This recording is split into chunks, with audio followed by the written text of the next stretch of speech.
Good morning my students. કેમ છો બધા? મજામાં? ઓકે. આપણે અત્યાર સુધી જે પણ વિડીયો જોયા એ બધા જ વિડીયો આપણે અભ્યાસક્રમમાં જે રદ થયેલા ટોપિકો છે તેની વિશેની આપણી ચર્ચા હતી, બરાબર? તમને મેં પ્રશ્ન સ્વરૂપ પણ લખાવ્યા કે કેવી રીતના એ પ્રશ્ન આપણને પૂછાય, જે પૂછાવા જેવા હતા, જે હવે નથી પૂછાવાના, બરાબર? એટલે પણ આપણે એ ટોપિક જે છે એ ભણવાના તો છે જ તે, બરાબર? અને હું તમને એમાંથી લેશન પણ આપીશ, કારણ કે એ ટોપિક ઉપરથી આપણે બીજા ટોપિક ભણવાના થાય છે. એટલા માટે આપણે ટોપિક જે છે એ ભણવાના તો છે જ તે, સમજવા જ પડશે, કારણ કે એની ઉપરથી આગળનું છે. એટલા માટે તો આપણે જો નહીં સમજીએ, અને એમાં એવું છે કે સરકારે અમુક વસ્તુની ચોખવટ નથી કરી. અમુક ટોપિક જેમ કે પ્રકાશનું પ્રકીર્ણન જે છે એ તમને કીધું છે, બરાબર? પણ પ્રકાશના પ્રકીર્ણનની અંદર પાછું ટિંડલ અસર, આકાશનો રંગ ભૂરો કેમ, સૂર્યાસ્ત અને સૂર્યોદય સમય, ને એ જે છે એ તમને પાછું પૂછાશે કે નહીં એવી કોઈ સ્પષ્ટતા કરી નથી, બરાબર? એટલા માટે આપણે ભણશું તો ખરા જ તે, કારણ કે કદાચ એવું બને કે પૂછાઈ ગયો પ્રશ્ન, બરાબર? ભાઈ જો આ તો બોર્ડ છે, પૂછાઈ ગયો તો આપણને ભણેલા હશું ને તો આપણને આવડતું હશે, બરાબર? તો આપણે 11મા પાઠની અંદર છેલ્લે જે આપણે જોયું એમાં મેઘધનુષવાળું આપણે જોયું હતું કે મેઘધનુષ જે છે, થોડું રિફર કરી લઈએ આપણે કે મેઘધનુષ જે છે સફેદ પ્રકાશનું વિભાજન કરતા 7 રંગનો વર્ણપટ આપણને મળે છે, અને એ 7 રંગમાં 7 રંગ આપણને યાદ રહી જાય એની માટે તમને એક આપેલું હતું, જા, ની, વા, લી, પી, ના, રા. જાંબલી, નીલો, વાદળી, લીલો, પીળો, નારંગી અને રાતો. એટલે આને ટૂંકમાં, આ તો આપણે જાણીવા લિપિના તો પ્રાઇમરીથી આપણે ભણતા જ આવ્યા છીએ, બરાબર? હવે એમાં પ્રકાશનું સૌથી વધારે વિચલન, આ પ્રશ્ન 1 માર્કમાં પૂછાય છે, વધારે વિચલન કોનું થાય છે? જાંબલી રંગ, બરાબર? અને સૌથી ઓછું વિચલન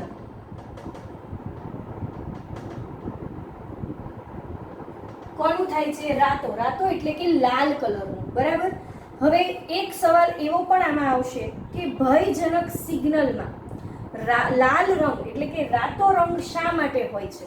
આપણને ખબર છે કે અમુક વખતે દરિયાની અંદર ટાઈડ વધારે હોય કે દબાણ વધારે હોય હવામાનનું, જેથી વરસાદ વધારે આવશે તો માછીમારોને કહેવામાં આવે છે કે ભાઈ તમારે અંદર દરિયામાં માછીમારી કરવા નહીં જવાનું.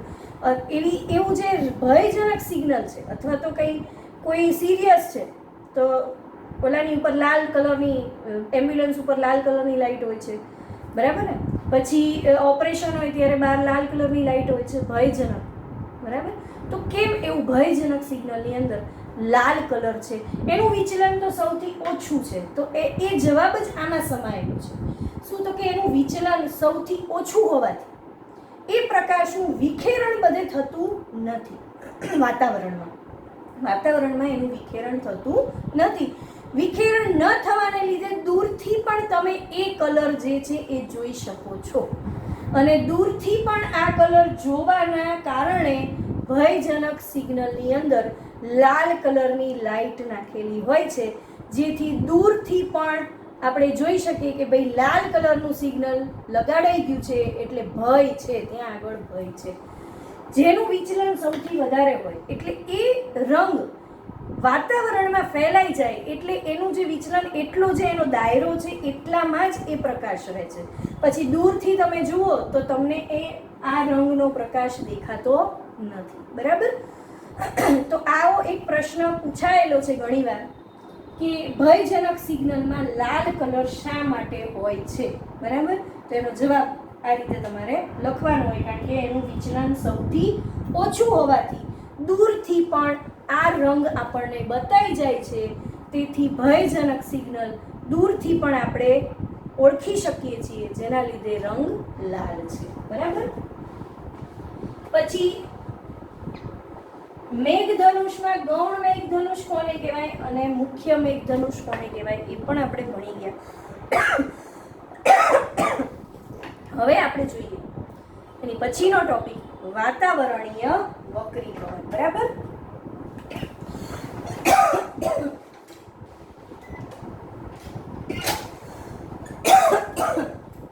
સોરી, વાતાવરણીય વક્રીભવન એટલે શું? તમે કોઈ દિવસ અગ્નિની જ્વાળાઓ જોઈ છે? અગ્નિની જ્વાળાઓ, ક્યાંક આગ લાગી હોય તો અગ્નિની જ્વાળો કંઈક આ રીતે હોય, તમે જોઈ હોય તો.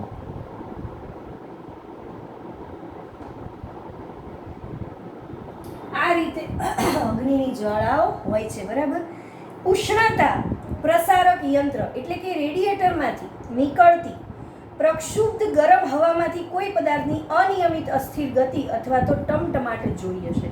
ખરેખર જે જ્વાળાઓ છે તે આ પ્રકારે દેખાય છે. જ્વાળાની ઉપરનો ભાગ છે ને ત્યાં જ્વાળાઓ નહીં તો ત્યાંની જે ગરમ હવા છે, જેટલી એની ક્ષમતા છે, નાની જ્વાળા એટલે અહીંયા સુધી, જેમ કે ગેસ ચાલુ તમે કરો, ગેસ સળગાવી અને ચાલુ કરો તમે, બરાબર, તો તમે એને ધીમો રાખશો તો એની જ્વાળા ઓછી હશે.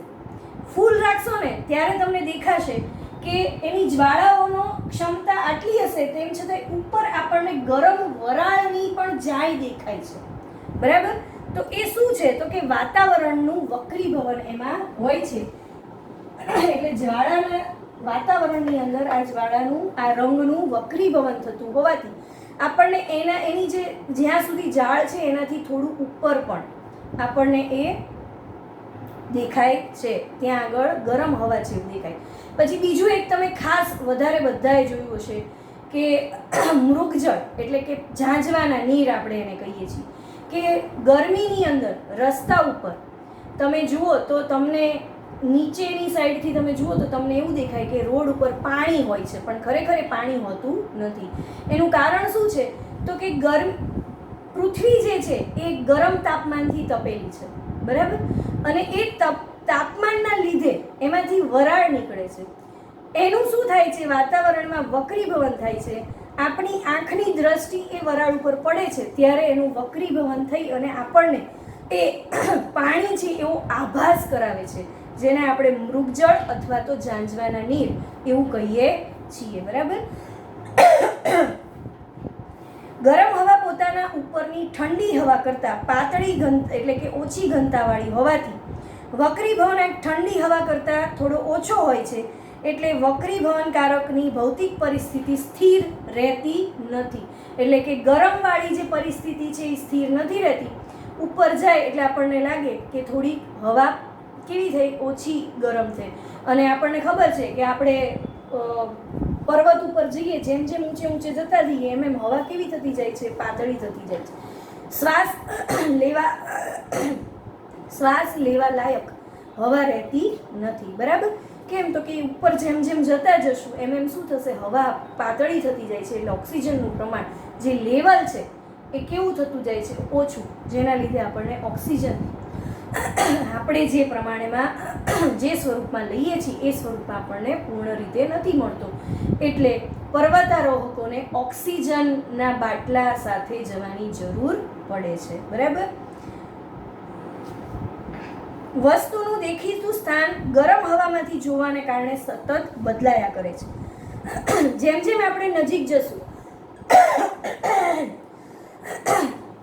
ગરમ એટલે ઝાંઝવાના નીર આપણે જોઈએ છે, મૃગજળ, આપણને એમ થાય આ નજીક આવ્યું, આ નજીક આવ્યું. જેમ જેમ આપણે નજીક જશું તો આપણને દૂર દૂર થતું દેખાશે. એટલે એનું સ્થાન જે છે એ બદલાયા કરે છે. એનું કારણ પણ શું છે? વાતાવરણમાં થતું વક્રીભવન.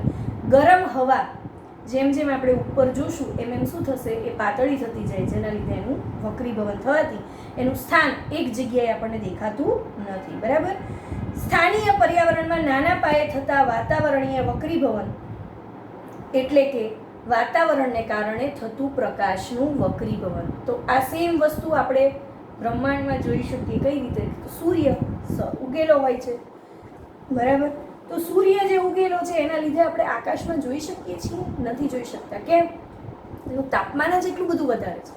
પણ જો તમે સૂર્યની સામે 1 કે 2 મિનિટ જુઓ, પછી તમે તમારી નજર ફેરવી અને બીજી જગ્યાએ જુઓ તો તમને થોડોક વખત, અમુક સેકન્ડો કે અમુક મિનિટ સુધી તમને કાળા ધબ્બા દેખાશે. તમે ક્લિયર વિઝન કરી શકતા નથી, કારણ કે વાતાવરણનું વક્રીભવન થાય છે.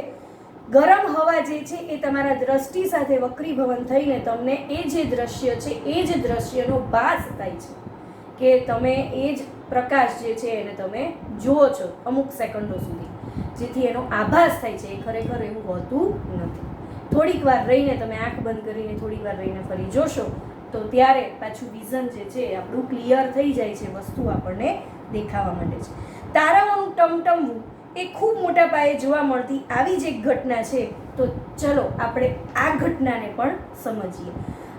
આપણને એવું લાગે છે કે તારા ટમટમે છે એટલે સતત લબુક જબુક થાય છે, બરાબર?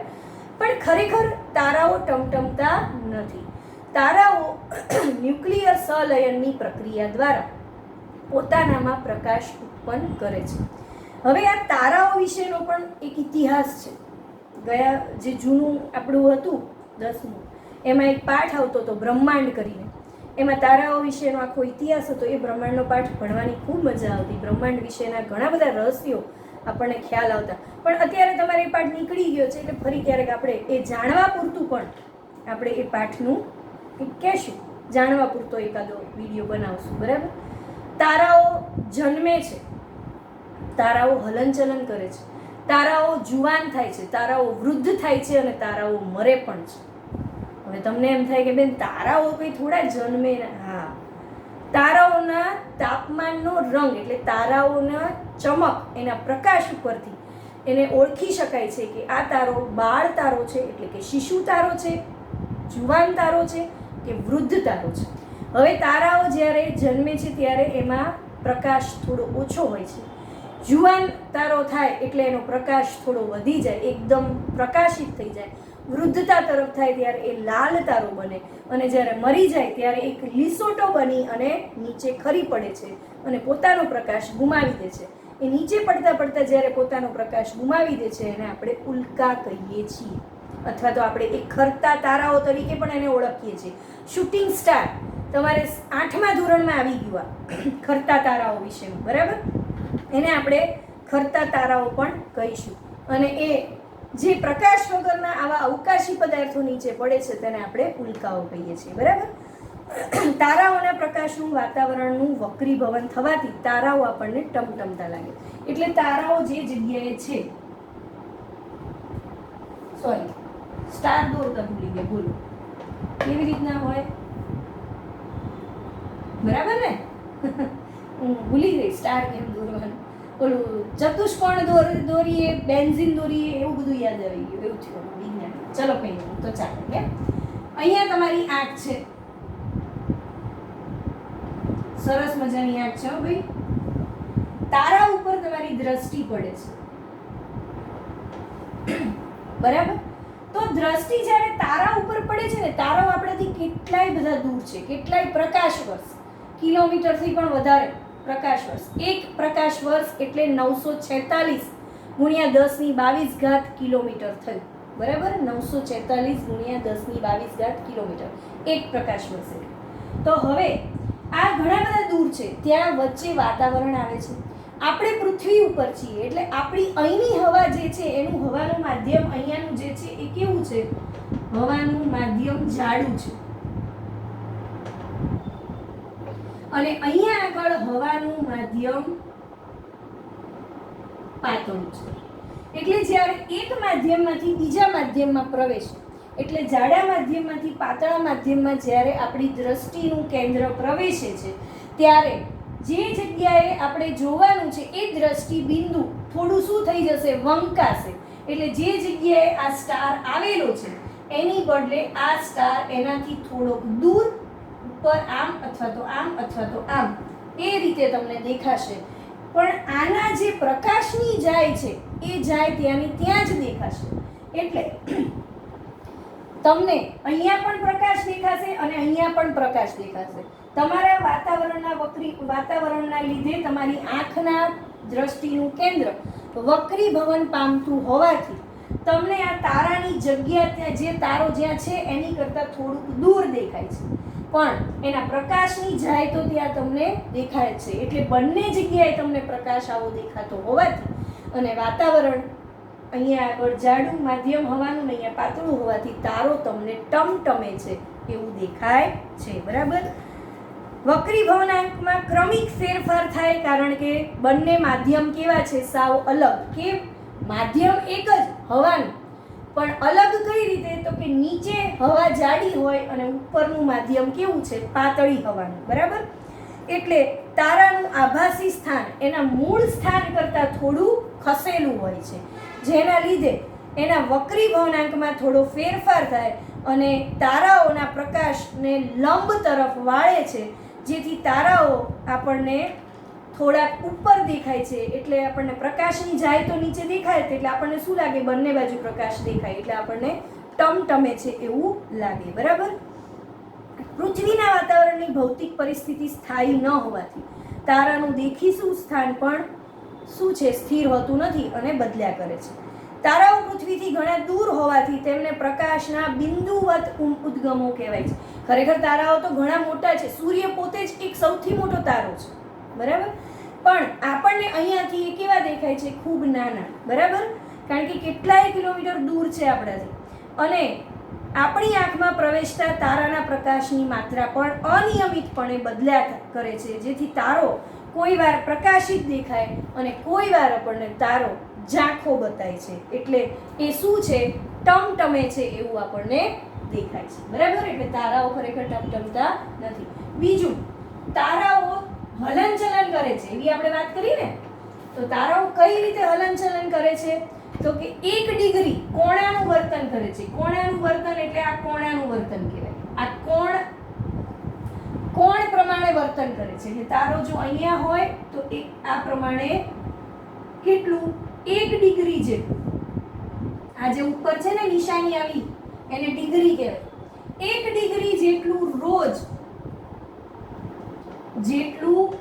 રોજ સ્થાનાંતર કરે છે. પણ કઈ રીતે? કોણાનું વર્તન એટલે આપણને અહીં હોય તારો, પછી જ્યારે 1 ડિગ્રી આવી રીતે કોણાનું વર્તન ખસે એટલે આપણને પ્રકાશની જાય તો અહીંયા દેખાય જ છે. બરાબર. રોજ તમે એક જ તારા વિશે જો અભ્યાસ કરો તો તમને 30 દિવસે ખબર પડે કે 30 અહીંયા જે તારો હતો એ 30મા દિવસે એ તારો અહીંયા આવી ગયો. એટલે 30 ડિગ્રી જેટલું એનું શું થયું? કોણાનું વર્તન, સ્થાનાંતર થયું. પણ એ આપણે આંખથી જોઈને નક્કી ન કરી શકીએ. એની માટે ટેલિસ્કોપ સારી ક્વોલિટીનું હોવું જોઈએ, તો જ આપણને ખબર પડે. તો જ આપણે કોઈ એક તારા ઉપર ફોકસ કરી અને એના હલનચલન અને એની વિશેની બધી જ આપણને સંરચના વિશેની માહિતી ટેલિસ્કોપ દ્વારા જ મળી શકે છે. બરાબર. ગ્રહો પૃથ્વીની ઘણા નજીક છે, તેમ છતાંય ગ્રહો કેમ ટમટમતા નથી? એમનો વિસ્તૃત સ્ત્રોત તરીકે આપણને દેખાય છે.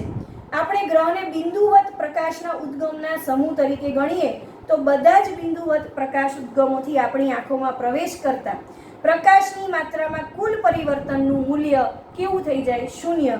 જેથી ટમટમવાની અસર નાબૂદ થઈ જાય, જેથી ગ્રહો આપણને ટમટમતા દેખાતા નથી. ગ્રહોમાં પણ પ્રકાશ છે, પણ ગ્રહો આપણને સ્થિર બતાય છે, કારણ કે શું કીધું? બિંદુવત પ્રકાશના ઉદ્ગમના સમૂહ તરીકે છે. તારો એક જ છે, પેલા સમૂહ છે.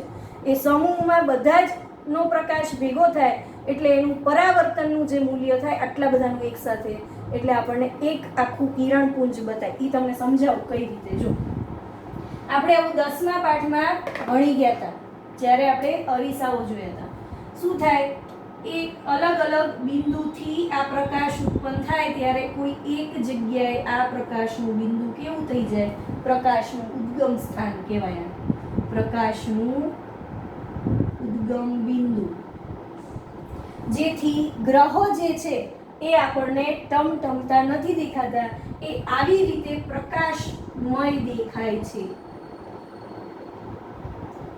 કારણ કે એનું પરાવર્તન થવાથી બધાનું એકસાથે પરાવર્તન થવાથી કોઈ એક બિંદુએ બધા જ કેન્દ્રમાં આવીને મળી જાય છે એ જ કેન્દ્ર ઉપર, જેથી આપણને એનું વક્રીભવન થતું નથી દેખાતું, એટલે ટમટમતા નથી અને એક પ્રકાશીય ઉદ્ગમ તરીકે આપણને બતાય છે. એટલે આમાંથી બે સવાલ પૂછાઈ શકે: તારાઓનું ટમટમવું સમજાવો, અથવા તો તારાઓ કેમ ટમટમે છે તે જણાવો, અથવા તો વાતાવરણીય વક્રીભવન એટલે શું એનો ઉદાહરણ આપીને સમજાવો.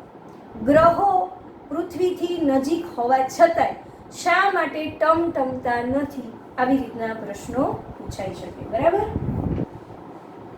એની પછી છે એ છે વહેલો સૂર્યોદય અને મોડો સૂર્યાસ્ત. તો એની વિશે આપણે ચર્ચા કરેલી છે કે એક ક્ષિતિજ પાછળથી આપણે ક્ષિતિજ પણ દોરેલી હતી. ક્ષિતિજ શું છે? એક કાલ્પનિક રેખા આપણે માનેલી છે કે જેની પાછળથી સૂરજ ઉગે છે એવું આપણે માનીએ છીએ. તો સૂરજ જ્યારે અહીંયા હશે ત્યારે એના કિરણો વાતાવરણના વક્રીભવનના કારણે ઉગ્યા પહેલા જ પ્રકાશનું વક્રીભવન કરી નાખે છે, જેથી અજવાળું સૂરજ બહાર નીકળે એ પહેલા જ ફેલાઈ જાય છે. કેટલું? તો કે 2 મિનિટ વહેલા. સૂરજ ઉગે એની 2 મિનિટ વહેલા જ અજવાળું ફેલાઈ જાય છે, વાતાવરણનું વક્રીભવન. અને જ્યારે ડૂબે છે ત્યારે ડૂબ્યા પછી પણ એ વાતાવરણના વક્રીભવનના કારણે એનો પ્રકાશ વાતાવરણની અંદર રહે છે, જેના લીધે સૂરજ ડૂબી ગયા પછી પણ 2 મિનિટ સુધી સતત વાતાવરણમાં પ્રકાશ ફેલાયેલો રહે છે. આમ સૂર્યોદય 2 મિનિટ વહેલો અને સૂર્યાસ્ત 2 મિનિટ મોડો થાય છે. એમ આપણો આખો દિવસ 23 કલાક અને 56 મિનિટનો હોય છે. બરાબર. તો આ પ્રશ્ન પણ પૂછાઈ શકે આપણને. સૂર્યોદય વહેલો કેમ, સૂર્યાસ્ત મોડો કેમ, કેટલી મિનિટ વહેલો અને મોડો છે તેવું એક માર્કમાં પણ પૂછાઈ શકે. હવે એની પછીનો ટોપિક છે પ્રકાશનું પ્રકીર્ણન થવું. પ્રકીર્ણન એટલે ફેલાઈ જવું. બરાબર. પણ એ ટોપિક આપણો રદ કરેલો છે. બરાબર. પણ એની માટેની ઘણી બધી અદ્ભુત ઘટનાઓ છે. જેમ કે આકાશ ભૂરો દેખાય છે, ભૂરા કલરનું દેખાય. ઘણીવાર તમે જોયું હશે સાંજે સંધ્યા ખીલેલી હોય છે. ખીલેલી એટલે એકદમ ગુલાબી કલરની અથવા તો કેસરી કલરની સાંજ બની જાય છે. તો કેમ એવું? તો કે પેલી જાનીવાલી પીનારા, બહુ સિમ્પલ વસ્તુ છે, સમજી જ લઈએ આપણે કે જ્યારે જાનીવાલી પીનારા જે છે એની ઉપર પ્રકાશનું કિરણ પડે છે, એમાંથી જે કલર જે છે એનું વિચલન વધારે થાય, પ્રકીર્ણન ફેલાઈ જાય, એટલે એ રંગ જે છે એ ફેલાઈ જાય વાતાવરણમાં, જેને લીધે એ એવા કલરનું આકાશ બની જાય છે. દિવસે વાદળી કલર જે છે એવા રંગનું આકાશમાં પ્રકાશનું પ્રકીર્ણન થતું હોવાથી આકાશનો રંગ આપણને ભૂરો દેખાય છે. બરાબર. ટિન્ડલ અસર 9મા ધોરણમાં તમે ભણી ગયેલા છો. બરાબર. અને હમણાં પણ આગળ પણ એક પાઠમાં આવ્યું હતું ત્યારે પણ આપણે ભણ્યા હતા. હવાના અણુઓ અને બીજા બારીક કણ દ્રશ્ય પ્રકાશની તરંગ લંબાઈ કરતા નાના પરિમાણ ધરાવે. નાના પરિમાણ એટલે કદ એનું નાનું ધરાવે. આ કણો લાલ રંગની મોટી તરંગ લંબાઈના દ્રશ્ય પ્રકાશ કરતા ભૂરા રંગ તરફની નાની તરંગ લંબાઈના દ્રશ્ય પ્રકાશના પ્રકીર્ણન માટે વધુ અસરકારક થાય છે, જેથી લાલ રંગના પ્રકાશની તરંગ લંબાઈ ભૂરા રંગના પ્રકાશની તરંગ લંબાઈ કરતાં 1.8 ગણી વધારે હોય છે. એટલે ભૂરો રંગ આકાશનો જે છે એ એના કારણે હોય છે. એટલે પ્રકાશનું પ્રકીર્ણન લાલ કરતાં ભૂરા રંગનું સૌથી વધારે હોય છે, જેના લીધે આકાશ આપણને ભૂરું દેખાય છે. અને આ પ્રકીર્ણન પામેલો ભૂરો રંગ આપણી આંખના દ્રષ્ટિબિંદુમાં આવે છે, જેને પરિણામે પ્રવેશે છે, જેને પરિણામે પૃથ્વી પરથી આપણે સૂર્યપ્રકાશનું પ્રકીર્ણન નથી થતું, એટલે પૃથ્વી પરથી આપણે જ્યારે જોઈએ છીએ આકાશ, ત્યારે એ વાદળી કલરનું હોય છે. આકાશ ખરેખર અંધકારમય જ છે, પણ જેમ જેમ ઊંચે જઈએ તેમ તેમ આકાશ કાળું છે. પણ આટલી ઊંચાઈએ પ્રકીર્ણન કેમ કાળું છે? કારણ કે એટલી ઊંચાઈ ઉપર પ્રકાશનું પ્રકીર્ણન થતું નથી. ભયદર્શક સિગ્નલમાં લાલ રંગ, એ ટોપિક આપણે હમણાં જ ભણી ગયા. સૂર્યોદય અને સૂર્યાસ્ત સમયનો રંગ અલગ હોય છે. તો એ પણ એનું એક જ કારણ છે. શું? સૂર્યોદય સમયે આજુબાજુનું આકાશ લાલાશ પડતું છે, કારણ કે આકાશનો ભૂરો રંગ, અને સૂર્યોદય તથા સૂર્યાસ્ત સમયે સૂર્યનો લાલ રંગ એ શેને આધારિત છે? પ્રકાશના પ્રકિરણને કારણે. ક્ષિતિજ પાસે સૂર્યમાંથી આવતો પ્રકાશ વાતાવરણના ઘટ્ટ વાતાવરણમાંથી, હવાના ઘટ્ટ આવરણમાંથી વધારે અંતર કાપીને આપણી આંખમાં પ્રવેશે છે, ત્યારે આપણને સવારમાં સૂર્ય અલગ કલરનો દેખાય છે અને સાંજે અલગ કલરનો દેખાય છે. પરંતુ મધ્યાહને રહેલા સૂર્યમાંથી આવતા પ્રકાશનું પ્રમાણને ઓછું અંતર કાપવું પડે છે. કેમ? તો કે પહેલા સૂર્ય આ બાજુ હોય, ઉગે ત્યારે, ડૂબે ત્યારે આમ હોય, એટલે એની અંતર કેટલું બધું વધારે છે, જેથી એનો કલર જે છે એ અલગ દેખાય. પણ મધ્યાહનવાળો સૂર્ય ક્યાં હોય છે? ઉપર જ, એટલે એનું અંતર બહુ ઓછું હોય છે, જેથી આપણને પ્રકાશનું પ્રકિરણ થતું નથી અને આપણને એનો રંગ જે છે એવો જ દેખાય છે, ત્યારે એનો રંગ બદલાતો નથી. આથી આપણી આંખો સુધી પહોંચતા પ્રકાશ મોટી તરંગ લંબાઈનો હોવાથી સૂર્યનો લાલાશ પડતો દેખાવ ઉત્પન્ન થાય છે. બરાબર? સવારે, બપોરે સૂર્ય સફેદ દેખાય, થોડાક જ ભૂરા અને જાંબલી રંગનું પ્રકિરણ થાય, ક્ષિતિજ પાસે ભૂરો પ્રકાશ અને ટૂંકી તરંગ લંબાઈના પ્રકાશનો મોટા ભાગના કણો વડે પ્રકિરણ પામે. આથી આંખો સુધી પહોંચવામાં પ્રકાશ મોટી તરંગ લંબાઈનો બની જાય, જેથી આપણને સૂર્યનો કલર લાલ દેખાય છે. બરાબર? તો આ સાથે આજે આપણે 11મો પાઠ જે છે તે સંપૂર્ણપણે પૂરો થઈ ગયો. હવે આની પછી જે આપણે પાઠ જોવાનો છે એ ચોથો પાઠ છે. પણ એ પહેલા આ પાઠની અંદર આવતા આઈએમપી પ્રશ્નો, આઈએમપી તો ન કહી શકાય, કારણ કે આઈએમપી જેવું હવે આ વખતે એવું કશું છે જ નહીં, કારણ કે એવા બધા ટોપિકો નીકળી ગયા છે જેના લીધે બીજા પ્રશ્નો ઉપર ભારણ વધી ગયું છે. એટલે એવું કહી શકાય કે આમાંથી 1 માર્કવાળા, 2 માર્કવાળા, 3 માર્કવાળા અને 4 માર્કવાળા પૂછાઈ શકે એવા પ્રશ્નોની લિસ્ટ તમને બનાવીને હું આપી શકું. બરાબર? તો તમારે એ બધું જ પાકી નોટમાં લખવાનું અને પાકું કરવાનું. જ્યારે ટેસ્ટ આવે ત્યારે એમાંથી જ પ્રશ્નો પૂછાશે. બરાબર?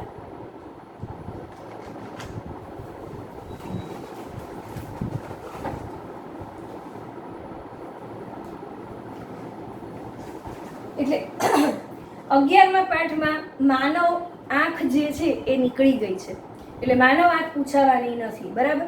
પણ સમાવેશ ક્ષમતા શું છે એ પૂછાઈ શકે. દ્રષ્ટિની ખામીવાળો જે પ્રશ્ન છે તે આખો જ નીકળી ગયો છે, એટલે આપણે એ 2 પ્રશ્ન કરવાના નથી થતા.